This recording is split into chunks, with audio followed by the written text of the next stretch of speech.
Oh, hello children, nice to see you. Uncle Trev is playing with his Lego. Do you have Lego? You do? Ah, aren't the people at Lego so clever? They plan and design all these different vehicles and aircrafts. And then all we have to do is open up the box, follow the instructions and put them together. They design them so well. Come a bit closer and I'll show you what I mean. Take, for example, this police motorbike. If I put it on the ground, it just falls over.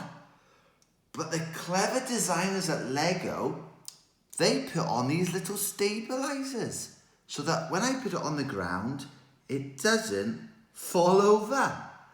And then look at this truck. It's a Coast Guard truck. It's cool, isn't it? And then it has a trailer with a boat, but they thought really carefully about how to attach it. Look at that. So it can work together. And then look at this road sweep. It's got a brush at the front that moves around so that it can brush the pavement as it moves along. God, they are so clever, the designers at Lego. So every time I see one of these amazing designs in Lego, it reminds me that there must have been a clever designer who thought about it and planned it and designed it for me to enjoy. Oh, hello, Betty. It's nice to see you. What's that you've got in your mouth? Give that to me. Where did you find that, Betty?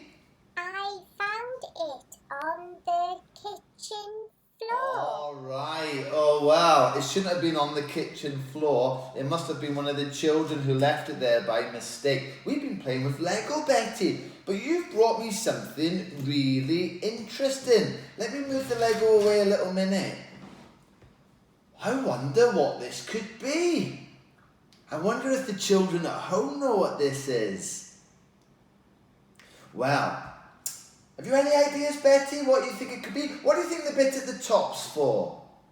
I think it might be a handle. That's right, Betty. That's a handle. So I think whoever's designed this has made it in such a way that you hold it at the top. What else do you notice about it, Betty? I noticed 4 metal faces. Oh, you're very observant. Look, there are 4 different faces and they're all made from the same sort of metal. Now, when I run my hand over there, never do this at home, children, but when I run my hand gently over there, these things are all quite sharp. What do you think they might be, Betty? I think they could be sharp knives. You're right, Betty. They're all little knives. And if you look really carefully, Betty, you'll see that some of them on this side are quite large. But the ones on this side are smaller, and the ones on this side are tiny. What do you notice at the bottom of it, Betty? What do you notice here? There is a really big... That's right, there's a big gap. It's almost like the person who designed it wants something to fall out of the gap at the bottom. What do you think it might be for then, Betty? I think it is for cutting. You're right! It's for cutting something into smaller pieces and then it will fall out of the bottom. This is called a cheese grater. I think we need to go and get some cheese and have a little practice. You wait there and I'll be back in a moment. Oh, right, I've got a bowl and I've got some cheese. So hopefully, Betty, I'll be able to show you how this works. So, if I want just a slice of cheese, I use the slicer. And I get these slices. But if I want to grate it a bit smaller, I use this side. And I get lovely cheese like this. And if I want it really small, I can use the smaller pieces. And I get it really fine like this.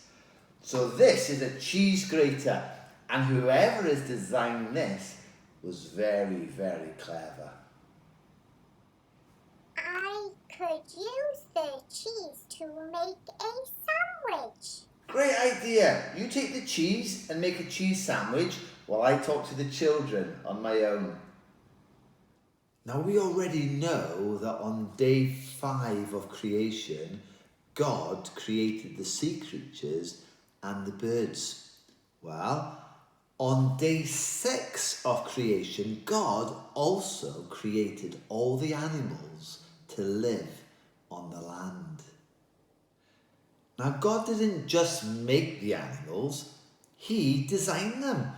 He decided what they'd look like and how they would behave. Now, when I look at my Lego toys, I can see that someone has designed them. When I look at my cheese grater, I can see that a really clever person has designed that as well. In the same way, when I look at the animals, I can see that someone, a clever mind, has designed them as well. And that clever mind is God Himself. Take, for example, the camel. The camel's a really, really interesting animal, isn't it? It lives in a hot country, often where there's lots of deserts. Have you ever seen a camel before? Well, as it's gone across the sand, what do you think stops it from sinking into the sand? Shall I tell you? It's its feet. Its feet are really, really large like this, so that it can spread out over the sand and stop it from sinking into the sand. Have you ever been on the sand when it's really hot? You have. Often your feet feel like they're going to burn, don't they, when you walk along the hot sand? Well, it's the same with a camel. Its feet would burn as well. But God designed it to have very heavy pads underneath its foot, a bit like a tyre on a car. And it stops its feet from getting burnt. The other thing that's really interesting about a camel is it has a big hump on its back. Have you seen it? Well, God designed it that way because when it's out in the desert, it might not get any water or any food for days on end. So that hump contains lots of fat. And when the camel gets really thirsty or really hungry, it can change that fat into water or into food to give it energy to keep going. Now, when it's out in the desert, another thing that might happen is if the wind starts to blow, all the sand from the desert can blow into its eyes. So God designed the camel to have a double set of eyelashes to stop the sand going in its eyes. And to stop the sand going up its nose, God designed the camel to be able to close its nostrils and open them whenever it wants. Isn't that really, really clever? I told you God was a clever designer, didn't I? Now, it's not just camels that God has designed. It's true of any animal that you see. You can see that God has designed it. For example, have a look at the giraffe. Daniel from church has sent in a lovely picture of the giraffe. Take a look at this.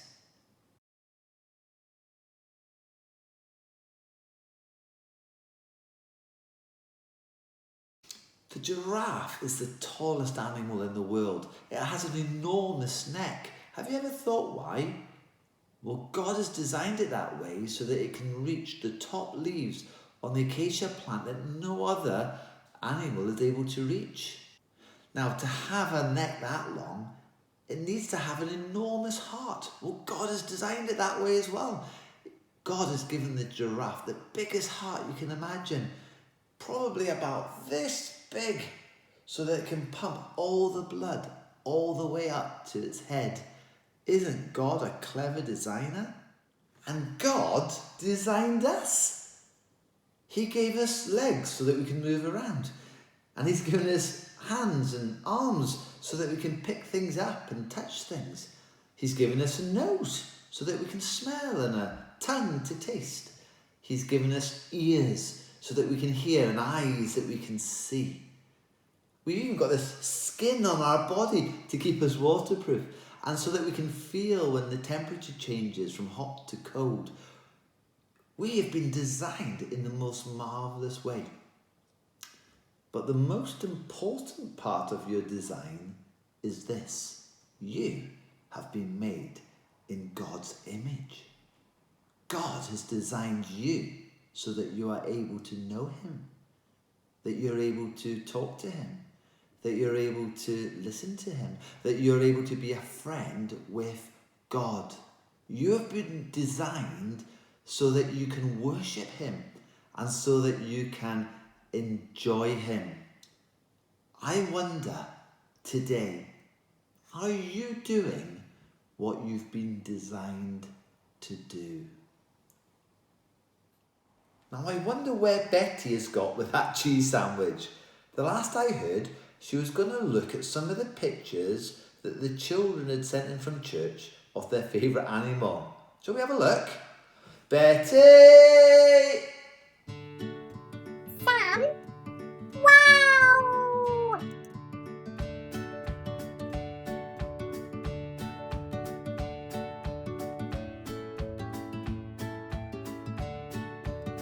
Wow!